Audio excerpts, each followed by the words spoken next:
Hello people, welcome back to this channel, and today I would like to show you the way how you can remove the emoji from a picture only with your iPhone. So here we only need one application, which is the photo library of our iPhone device. Now we just need to open it and you just need to find the picture that contains an emoji on it. I already prepared one here, so whenever you got this emoji you can just remove it easily, but then you need to know that this tricks only able to be used in a specific type of picture. So you will know after you watch the whole information on this video. Just tap into this edit options here, and then you just need to take a look on this part, and then we'll click this pen button. Just go click it.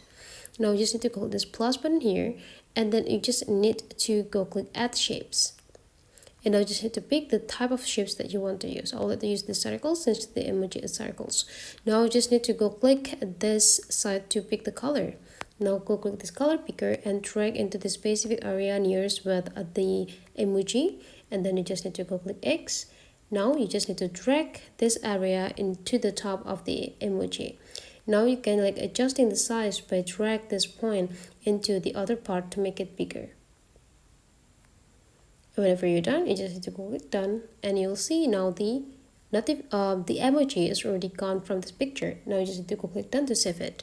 So that is the way how you can remove emoji from a picture only with iPhone application. Hopefully you enjoy this, and let's meet again into other tutorial.